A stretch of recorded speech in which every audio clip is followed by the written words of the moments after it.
funnier. News and bad news. Extraterrestrials are coming to town. Some of them are naughty. Some of them are nice. And it's up to you to figure out which is which. From fiendish to friendly. From huffy to huggable.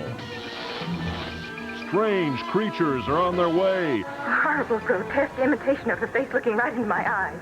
And just like your relatives, you didn't invite them, and you can't ask them to leave.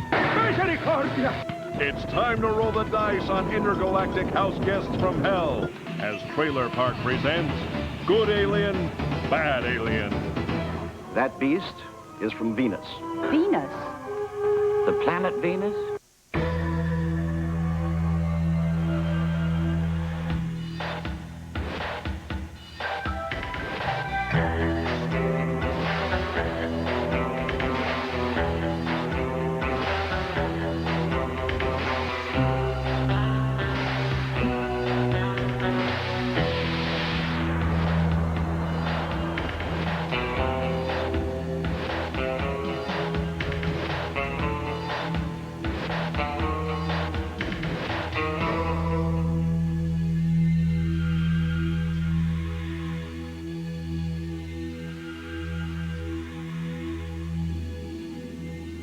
Hi, I'm Tom Davis, and this is Trailer Park, the program that celebrates Hollywood's classic sci-fi coming attractions, or trailers. Science fiction has always had a love-hate relationship with creatures from other worlds. Do they come in peace to give mankind the benefit of their wisdom and technology, or are they just here to mutilate some more cattle and maybe grab another redneck for their collection? Perhaps you're one of the millions of Americans who believe that aliens exist. Maybe you've seen something strange in the sky once, or perhaps you've really been abducted. Certainly that is not a believable excuse in my house if I've been out all night. But whether or not you believe, in Hollywood there is no doubt. It's just a question of, is the alien good, or is he really nasty? Today, in Trailer Park, we examine these two extremes.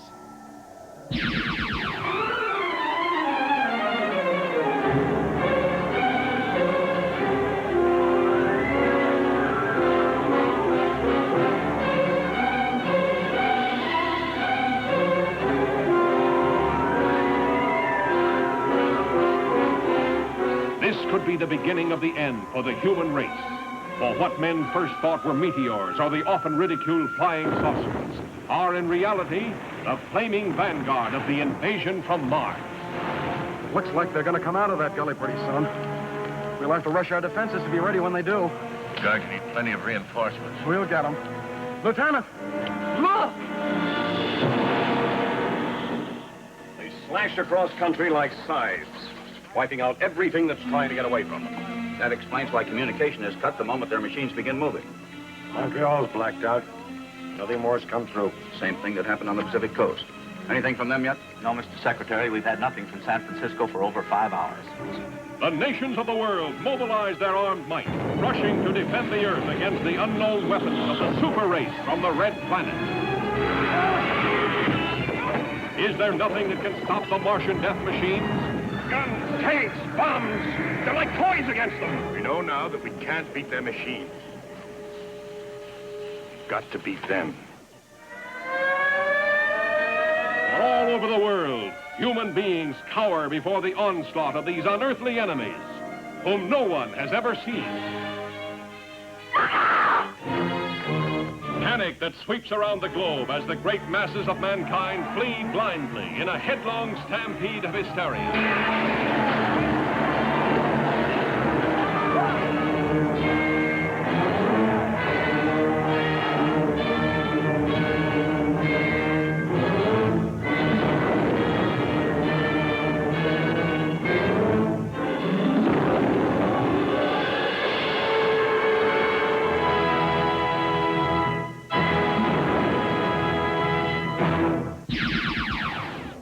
Based on a story from sci-fi master Ray Bradbury, our next trailer heralded a stunning achievement in motion picture excitement, a revolutionary new 3D process.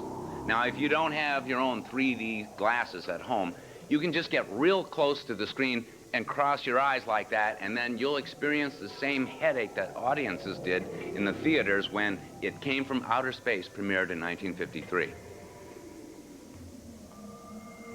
Oh, yeah, that's it. Whoa! Comes right at you.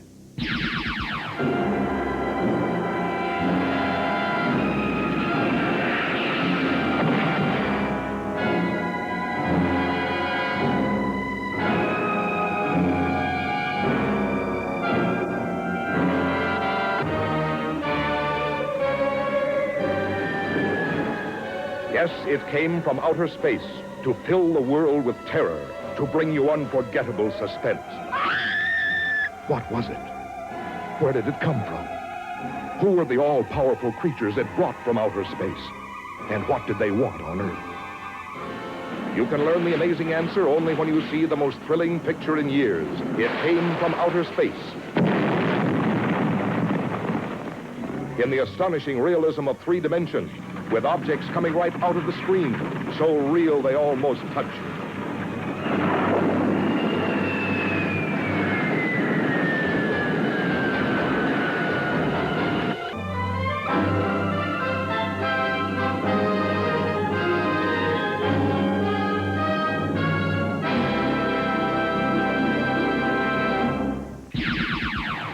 We've got more trailers than dead grandparents. Stay tuned for more of Trailer Park.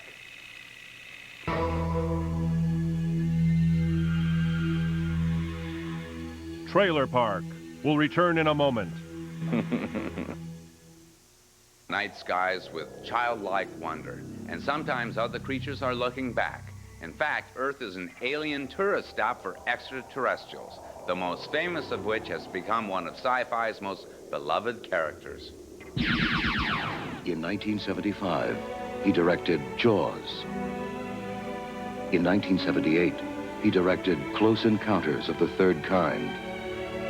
In 1981, he directed Raiders of the Lost Ark.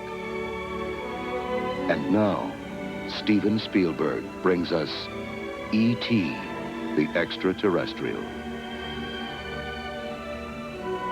We will witness the arrival, the search, the desertion, the fear, the discovery, the friendship, I'm keeping him. the secret, the love, the warning, the signal, the mystery, the danger.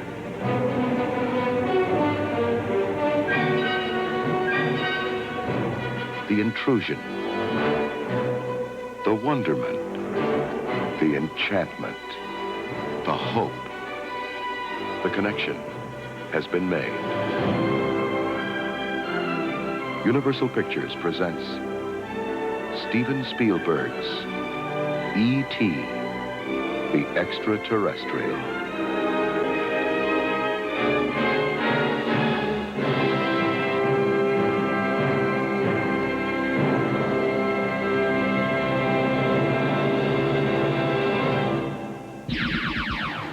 Before there was a Generation X or a Malcolm X or Marge Schott's signature, there was a Planet X.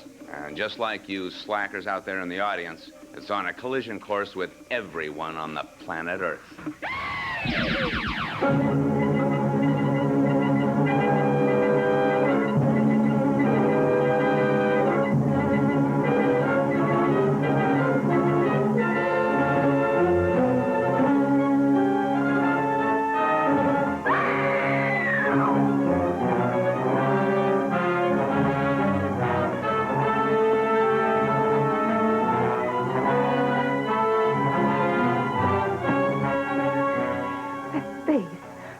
Side of the glass looking right into mine, I was terrified.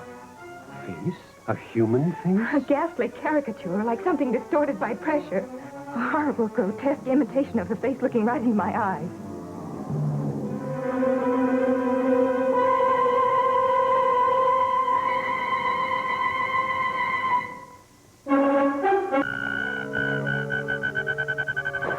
What's his appearance here mean? At midnight, when the planet is at its closest approach to Earth, an invasion will be launched.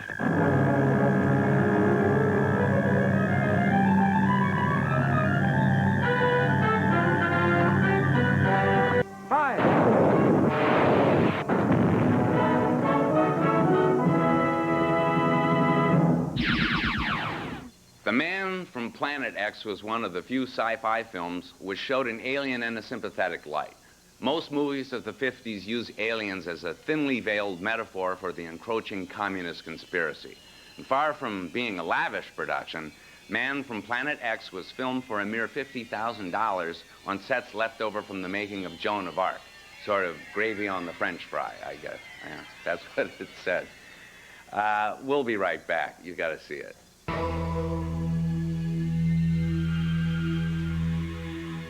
Trailer Park will return in a moment. Every wormholes, my producer points out. However, wormholes did not exist in the 1950s. Of course they did. They existed since the creation of the universe. Well, but not in the world of the cinema. You see, at that time, the suspension of disbelief, you see, would allow you to enjoy the next trailer from 1957 production of 20 Million Years to Earth. You see, just watch. You'll like it.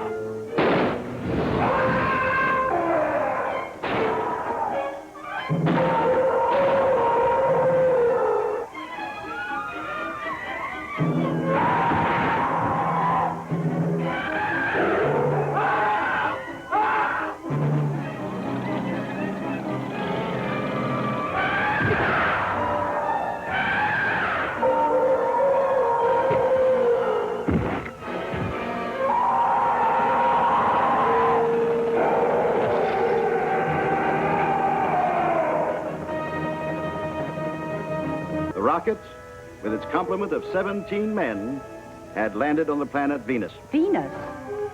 The planet Venus? Some of you may also have heard the story of a monster now confined here in Rome Zoo. That beast is from Venus. Careful those electric cables. Misericordia! Power's low.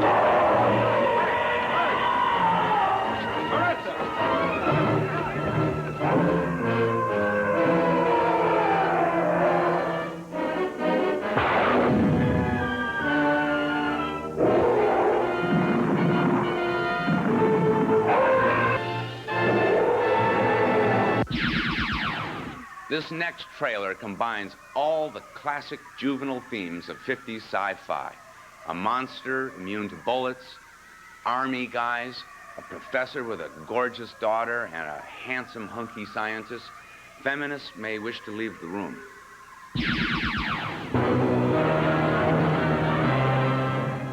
That thing's alive, sir. I saw it. I shot at it. I hit it. I know it. Nothing happened. It just kept coming at me, making a noise like a cat mewing. Captain, it was awful. If you could have seen those hands and those eyes. Captain, you've got to do something about it. You've got... Is it human or inhuman? Earthly or unearthly? Baffling questions, astounding questions that not even the world's greatest scientific minds can answer. Gentlemen, do you realize what we've found? A being from another world, as different from us as one pole from the other. If we can only communicate with it. See? What happened, Doctor? In the greenhouse, I was working. I couldn't see. Yeah. Then a blast of cold air, and I heard Olson scream. Come here. Get in the corner. Now hold this in front of you. Stay by the light switch. 1.9. Needles hit the top.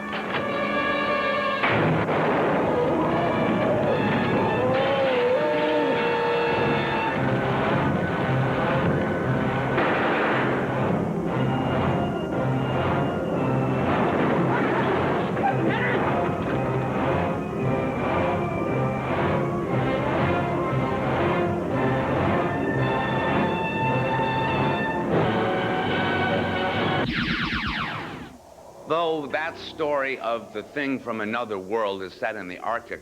Filming was performed in Los Angeles in a frozen storage facility at a commercial ice house. And that was real frosty breath and goosebumps you saw in those actors. And I don't know if you noticed, but that monster was played by Gunsmoke's James Arness. Good eye if you caught that one.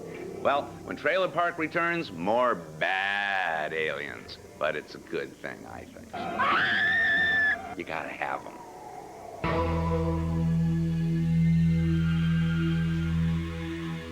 Trailer Park will return in a moment. Dreamer, a scavenger, a killer, a destiny. New Eden. Sci-Fi Channel next.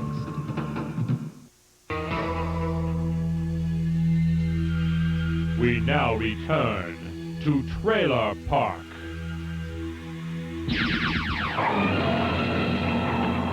Sort of whistling. I was right. They're coming down by the hundreds. Get hauled. Listen. Listen very carefully. If you ever hear a sound like this, run for your life. For if you stay, you will lose your soul. Coming closer, closer, closer is an enemy from outer space.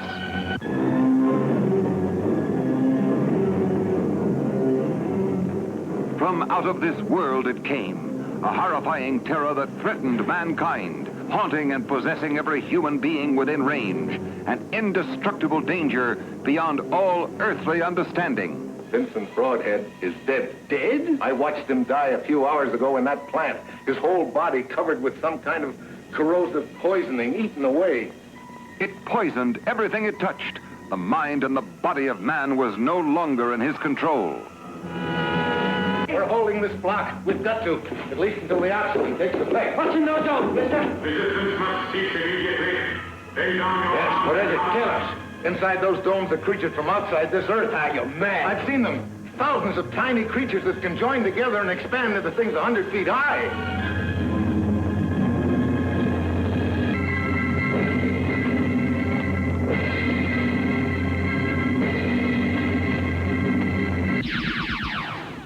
You blow up the White House, you're in big trouble. We don't care what planet you come from.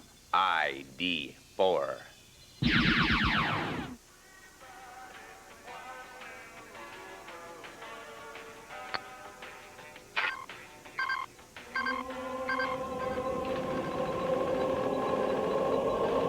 Sir, I think you should listen to this. This better not be another damn Russian spy job. Boys from air traffic res say the skies are clear. It's the real thing. The radio signal from another world.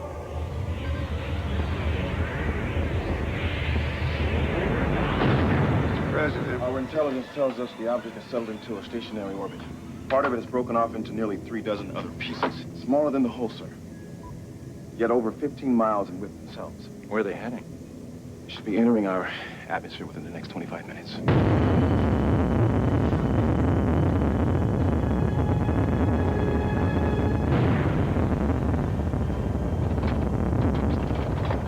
Earthquake? Let's just get there as quickly as What's possible. the rush, Bob? Think we'll get to Washington and won't be there? It is confirmed. The unexplained phenomenon is headed for Moscow. It's like a chess. First, they're positioning their pieces, using this one signal to synchronize their efforts. And then what? Checkmate. Oh my God. I really don't think they flew 90 billion light years to start a fight. We gotta stop them! They're gonna kill us all! Oh, God, I hope they bring back Elvis. There's gonna be a lot of frightened people out there. Yeah, I'm one of them.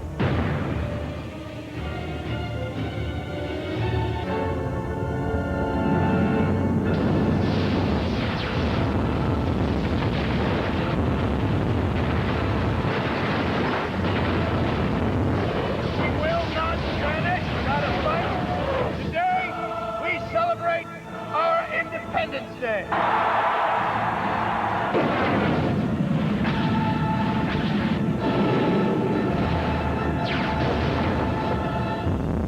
Something you want to add to this briefing, Captain Hiller? No, sir. Just a little anxious to get up there and whoop E.T.'s ass, that's all. The definition of good and bad is an ongoing human preoccupation. Would extraterrestrials have such moral dilemmas? Here is Trailer Park's resident commentator, Nicholas Meyer, who may know for certain. When H.G. Wells wrote the science fiction classic War of the Worlds in 1898, the story was designed as an allegory on the effect of British imperialism, drawing parallels between advanced Martian technology used to enslave humans and the industrialized world's perceived obligation to rescue, quote, noble savages, unquote, from their primitive circumstances. Only through the guise of science fiction could Wells safely address the issue of patronizing politics. Later, when the film War of the Worlds was produced during the height of the Cold War period of the 1950s, the mechanical nature of Martian society became a metaphor for the crushing of individualism, unquote, by the encroachment of communism. Yet in both interpretations of the story, the point is the same. The future is to be fought if technological advancement threatens to sacrifice our humanity in the process. In this sense, science fiction accepts a responsibility to keep a wary eye on the balance between our passion for progress and our penchant for self-destruction. Good aliens, bad aliens, strangers in a strange land with only their wits and the will to survive, but let's not let one or two bad apples form our opinion of a whole group. Until next time, this is Tom Davis reminding you that you'll never know what's coming unless you watch yesterday's previews next week on Trailer Park. Good night.